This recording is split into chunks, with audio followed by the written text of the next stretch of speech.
Hey, welcome to Health Equity Mondays, hosted by Jasmine Leonard and Omari Richins. Here we'll talk about all things health equity, public health, and culture.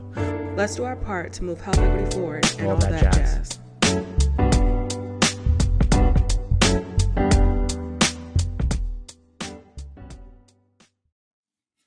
Hey everyone, welcome to the July episode of Health Equity Mondays. You are joined by Jasmine and Omari, and today we are going to discuss equity isn't equality when it comes to minimum wages and health outcomes, and 110 million Americans are on alert for dangerous heat.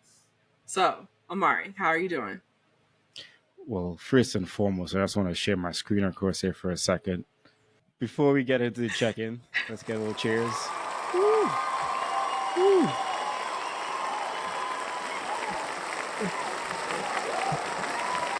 So it is lit, guys. Everyone, welcome the inaugural 40 under 40 awardee, Jasmine Leonard, hometown, Laurel, Maryland, professional title, health equity advocate, greatest accomplishment, learning to be a space taker and acknowledging that my authenticity is a strength and not a weakness. Congratulations, Jasmine. I'm so happy that you are part of this 40 under 40. And fun fact for everyone, this will be the first time that Jasmine and myself are going to meet each other in person.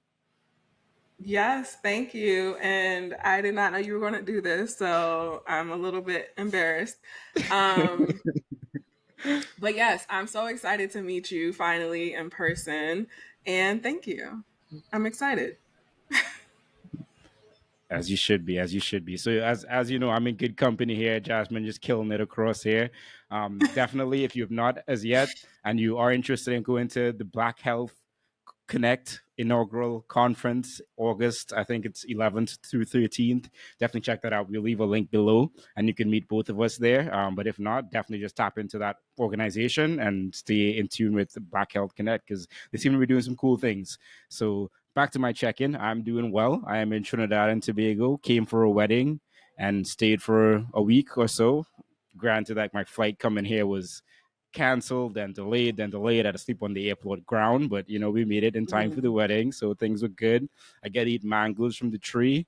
As Jasmine was alluding to before the episode, we got some big avocados across here, so maybe I can share a picture of that or something, and we can show it over the screen. But things are going well. I'm enjoying my last couple of days in Trinidad before I head back to the States. So just appreciating the time out here, and it's crazy because I'm close to the equator, closer to the equator than I am in North Carolina, but it's a lot cooler than it is here than it is in North Carolina, which is awesome. So now we're looking forward to that heat, but that's how it goes sometimes. How are you doing, Jasmine? I am doing well. It is hot. It's like 100 degrees. So I am not necessarily enjoying how hot it is. But other than that, I'm doing well. School, I'm almost wrapped up for the summer. So I will have all of August off, which is amazing.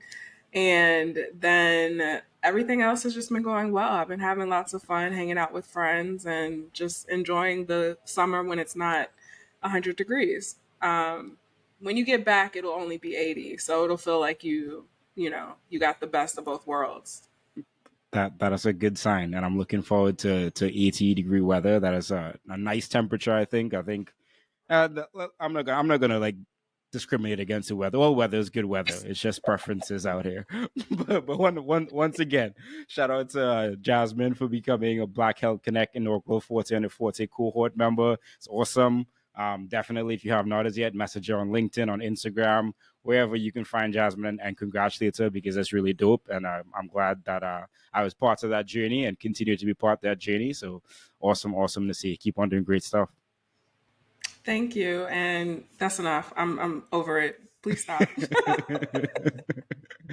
Okay, well we can stop there. We can stop there. Moving on to the first topic that we're going to talk about today: equality isn't equity. Raising minimum wage linked to growing health disparities gap despite health improvements. So this is a really interesting article that I just came across. I think it was yesterday, and it's actually very recently published data as well. And we'll link to the article and then the peer reviewed long article. Everything in the peer reviewed article is pretty easy to understand, except for maybe like the methodology section. But decently easy. They just really use data from the behavioral risk factor surveillance system and couple that with statewide minimum wage data to really think about health outcomes. And I'll dig more into health measure they're using to determine health outcomes here. So this is a story of equality and equity. States that raise minimum wages see improvements in health outcomes, but health inequities grow, according to a new study from the University of Pittsburgh School of Public Health. In 2001, 20% of states set minimum wages above the federal limit. And this is kind of crazy because the federal limit back then was like $5.25, which is blows my mind. And by 2019, this number had actually tripled to 60% of states setting a minimum wage that's above the federal limit. And this is also a pretty small number. It's like $7.25, which is crazy to think about once again when we think about poverty and then when we overlay that with like population health data and race data, you really think about this disproportionate effect that it has on populations. But anyway, getting back to the article, the background on the minimum wage is that it began, I believe it was around 85 years ago, and was created through classist and racist ideologies. And what I really mean by that, and they explain this in the peer-reviewed article, is that the jobs that minimum wages was set for excluded many black majority occupations at the time. And I feel like that could be an entire conversation in itself. And I probably have to do a lot more reading and research around that. But it's just definitely something to think about as we are having this conversation. So in this study, they used the health measure of hypertension as a proxy to heart health and essentially as the measure of health outcomes. So when they're talking about health outcomes in the study, they're talking about hypertension. And why does this matter? It matters because federal minimum wage and like states that decide to have either meet that federal minimum wage or set a wage that is higher than a federal minimum wage, it is a policy. And this is a policy that affects populations and populations in very dynamic ways. And we would like to think as public health professionals, like setting up a minimum wage would be something that would create equity, create like justice, create equitable health outcomes. But in this study, it really highlights that that is not the case. And I will share my screen. So in the article, and this is the article, and I'll go to the peer reviewed article in a little bit to show you all some information that they shared there as well. The researchers found that as state wages limits increase, the odds of hypertension decreased by 3% among Black adults, but the improvements were better among white adults, meaning the health disparities gap grew and Black adults fell further behind. And they go on to say, quote, when you're just looking at Black adults and comparing states that raised minimum wages to those that didn't, the outcome looks good. But that good news is masking the more insidious story that keeping the minimum wage system is making health disparities worse over time. Equality, when everyone gets the same thing, is not the same as equity, when everyone gets what they need. And I think this is something that we all know too well in public health. And now this data is really showing that even when you increase the minimum wage, and yes, there are decreases in overall health outcomes, there are improvements in overall health outcomes. The improvements for certain populations are not as great as other populations. This is taking into consideration the link between health and economics and just how important economics is and why we need to continue having this conversation around economics and reparations and livable wages and just equitable ways to get people the funding and get people the incomes and the economic means they have to like just live their best and healthiest life. So I'll switch over to the actual peer reviewed article, which will be linked below as well. Going over to the results across here, I've highlighted states' responses to federal minimum wage guidelines have evolved over time. From 2001 to 2019, there were multiple statutes setting the state level minimum wage above the federal wage limit. Figures 1 and 2 map state level minimum wage relative to federal wages limits in 2001 and 2019, respectively. So be sure to jump over to YouTube if you're not watching this on YouTube so that you can see all the charts and all the different things that I'm going to show. So it's essentially a map showing which states have a state minimum wage that is either below, the same, or above the federal wage. And when we look at this, we can see that most of the states are at that federal level. And when we go down, and this is 2001 data, and then when we go down to the 2019 data, you see that a decent amount, like 60%, as I said, 60% of the states now have something that's above the federal minimum wage, which still isn't a livable wage, just so that you all know that. So what I think is really interesting when you look at this, and when we think about population demographics and where the majority of the black population in the US lives, they live in the South.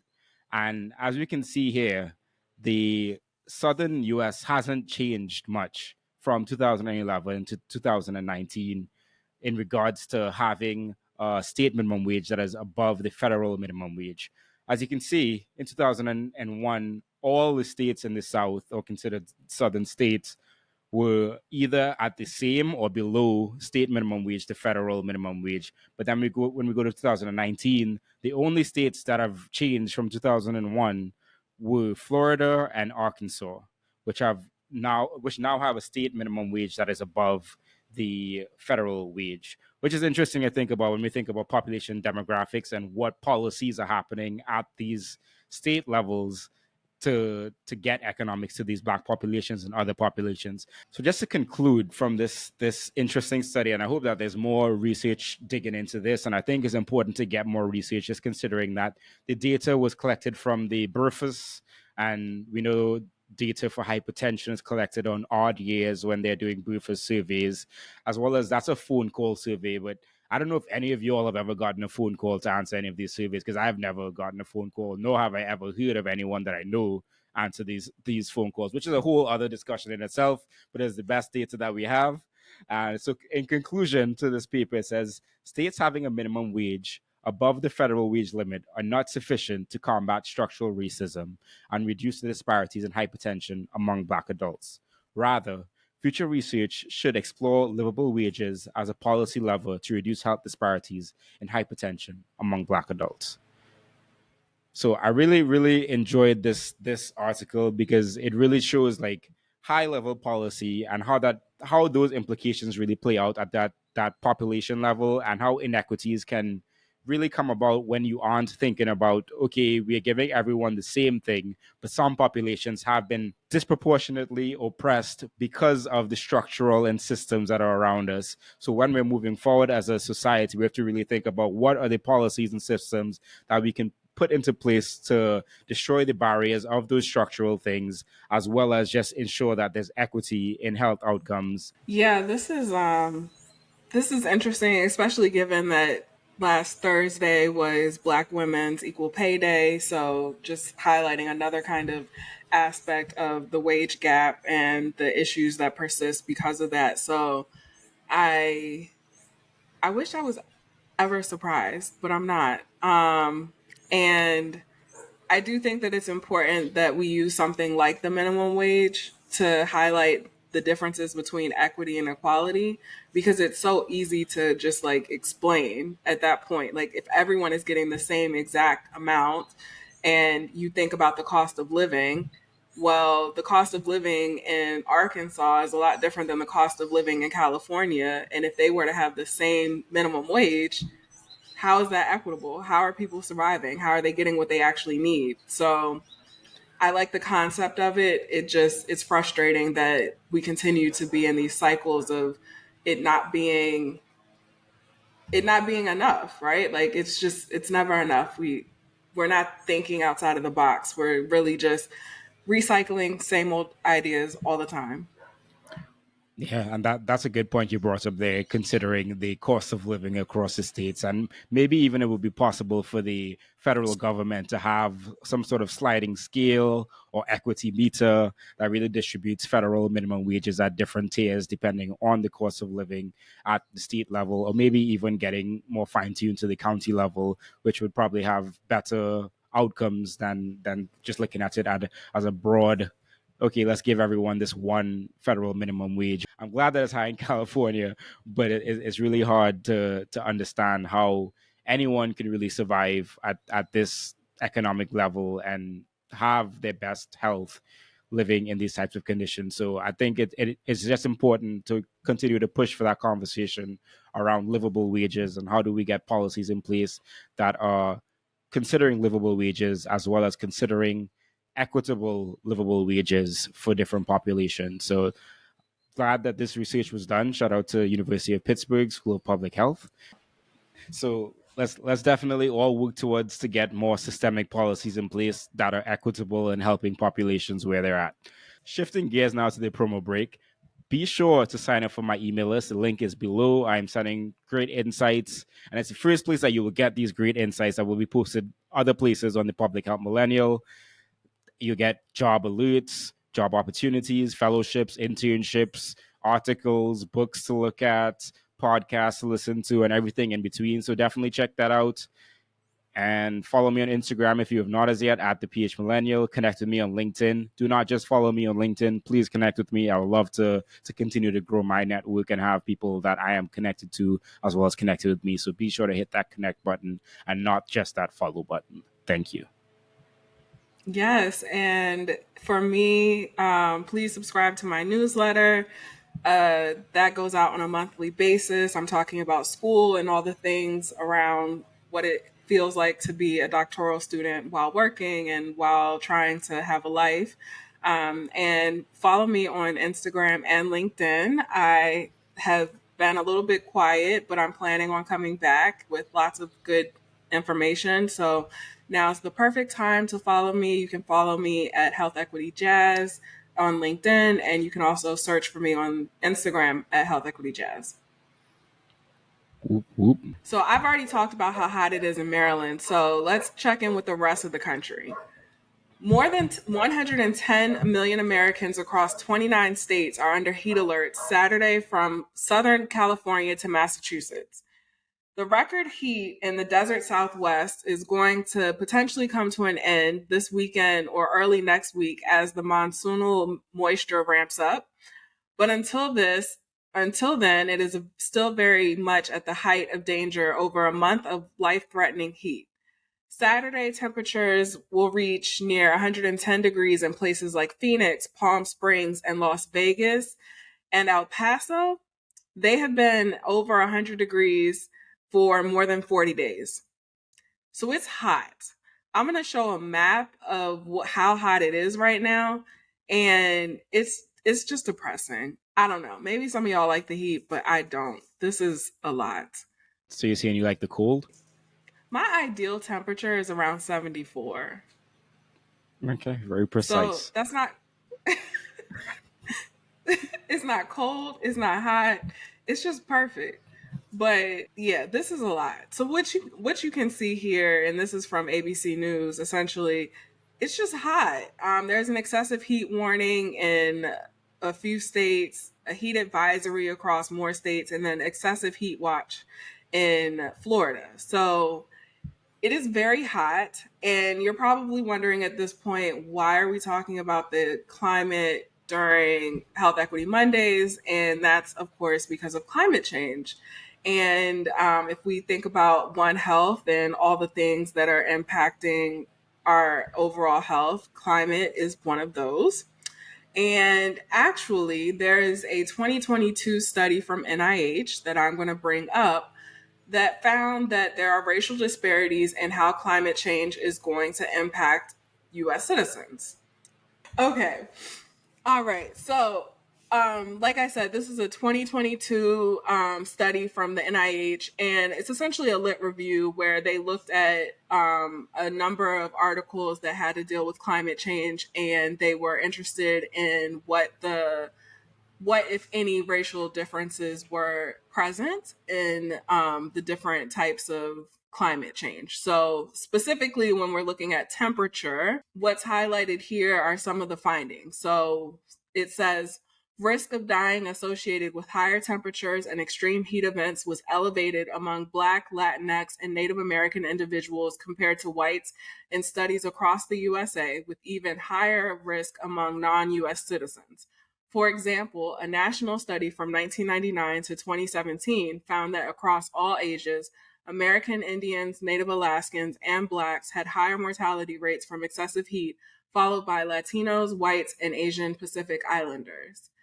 It also says studies in California and Michigan found higher odds for medical clinic visits and hospitalizations due to heat-related illnesses among those identified as non-white, including Asians, Blacks, and Hispanics, as compared to whites, although differences were not always statistically significant. Evidence from Massachusetts, Pennsylvania, Maryland, Nebraska, and New York strongly suggests Black individuals' risk for cardiovascular, renal, and respiratory diseases associated with heat and heat wave events exceeds that of whites. And then Fisher et al. Found higher odds of myocardial infarction hospitalizations associated with extreme heat events among Blacks than whites in Maryland. And just for context, a myocardial infarction is a heart attack. And lastly, the odds for asthma related ED visits were more than 3 times higher among Blacks than non Blacks during a 2012 heat wave in Nebraska compared to the same period in the prior year. So, lots of examples across the country, across many different states, across many different demographics of how disproportionately climate change is going to impact different communities. And so, as I am sitting here in 101-degree temperatures, I am definitely thinking about the people who are unhoused, the people who are not able to afford air conditioning and all the things, because we all know that that is going to continue to be a huge issue as we go into more extreme heat, more extreme weather patterns due to climate change. And we have to continue to think about the historically excluded communities that will be most impacted by the climate change. Absolutely, and I think like an easy way to think about this is like if I was recently in New York and I was walking around New York, and we went from pretty bougie neighborhood essentially, and they have trees everywhere that's going over the roads and everything, and then you go to the historically Black neighborhoods in New York, you see that there are no trees anywhere and there's no protection from the heat. So when you just think about that, and I think I had a guest on Public Health Careers who's talking about Black populations around the world, and I think she's talking specifically about the U.S. populations are more likely to live in places where there's more extreme heat, and therefore extreme heat causes more violence, or it's like correlated to more incidences of Mm-hmm. violence. So it's just there's so many different factors that are played into this, and when we think about that from a structural level, the systems and the structures have been set up to put certain people in certain places, whether that was places that they deemed uninhabitable for white people because it was low laying land and they gave it only to blacks, and the other whole host of redlining issues that came up that put people of color in places where they are more likely to be affected by this excessive heat. And as the earth continues to warm, it is going to be very, very interesting to see how things turn out.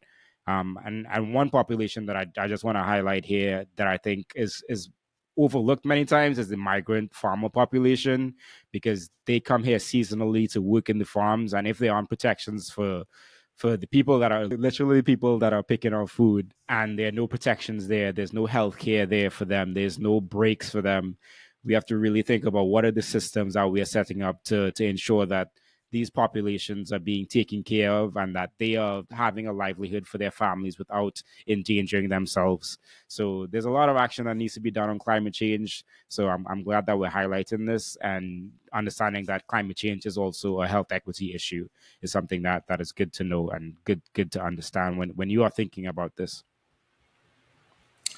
Yes, and speaking of the migrant population, there was another quote that I wanted to pull that I forgot. But it also, the study did mention that Hispanics are overrepresented in industries with high heat mortality risk, including agricultural and construction. And then also in terms of thinking about violence, it also said that Blacks and Hispanics have also been shown to experience greater adverse mental health related outcomes as measured by ED visits and self reported symptoms associated with temperature as compared to whites. So everything that you just said is actually in the study that the NIH posted, and we will, of course, share the link so that you can look at it. It's very easy to follow. It's a lit review, so they're just summarizing essentially all the other articles that have been done in the past few years. Yeah, yeah, awesome. I mean, maybe we can at some point, maybe next episode, talk more about the different levels of research and like what is a lit review, like how is it done, and just considering that when you're thinking about data around health equity and how we can use these different methods of research that are happening.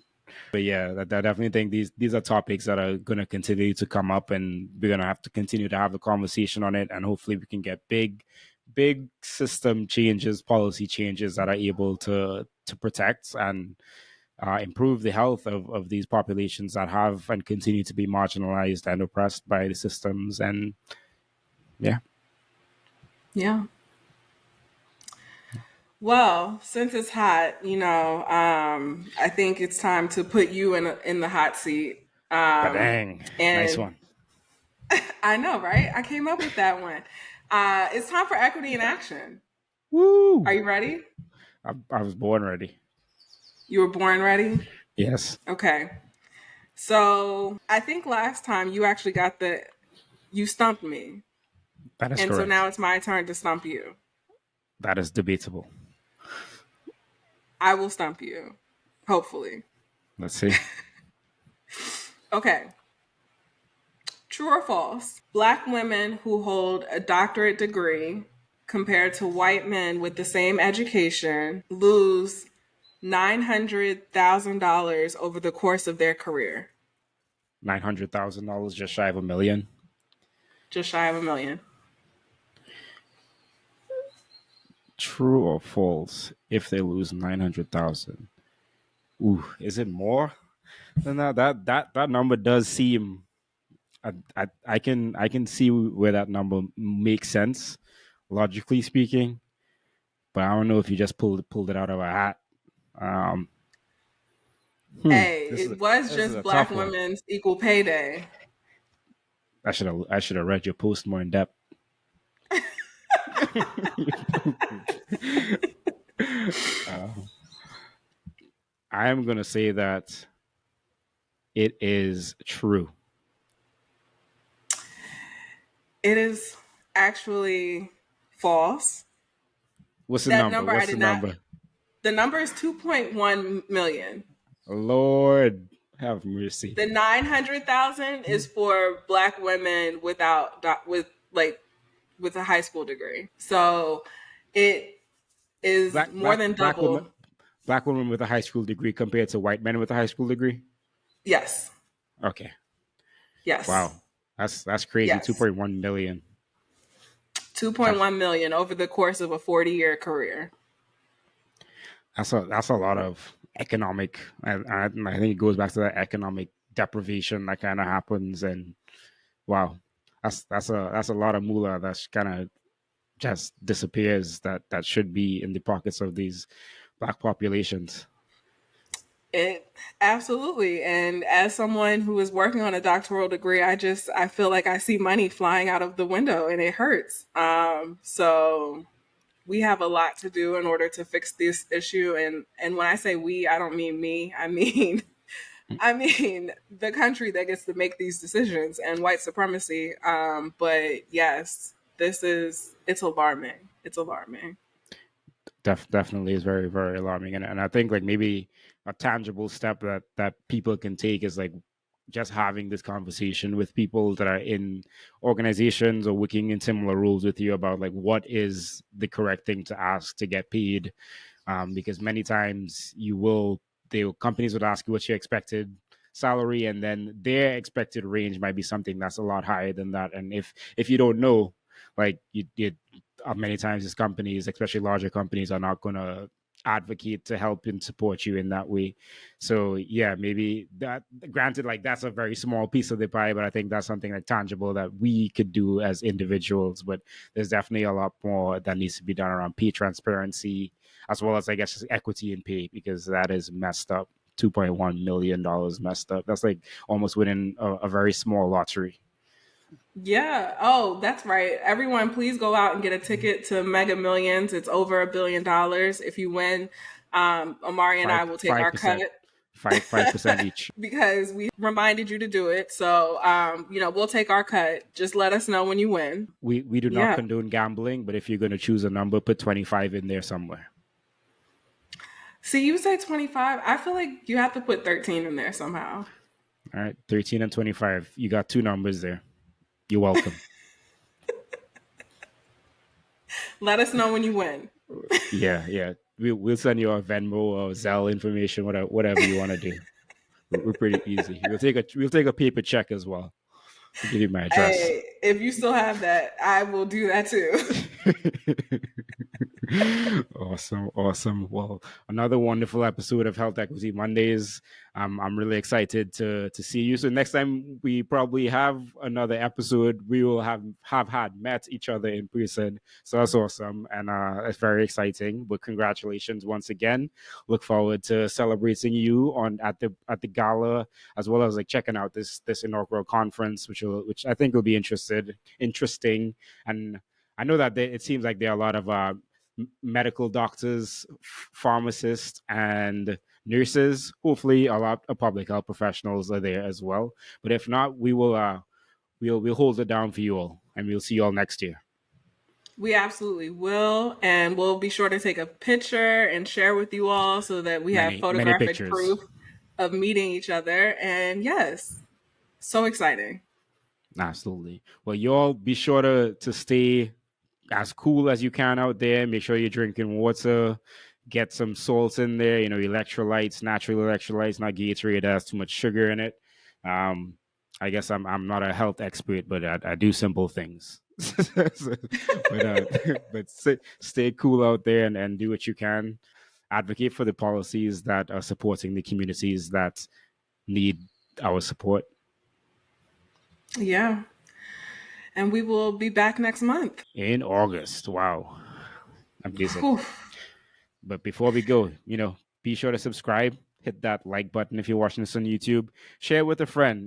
Share the health equity in action quiz question with a friend. Share the episode with a friend, and then have a conversation. Like think about what are tangible ways that we can move forward these issues, because and share that with us as well. We definitely appreciate hearing from you all. I knew I got a couple emails, and feel free to email me again at thephmillennial@gmail.com. I will respond to those emails that I have not responded to as yet. But thank you all so much for that. And be sure to leave a review, share with a friend, like, and subscribe. Appreciate you all. See you all next month. Bye. Peace.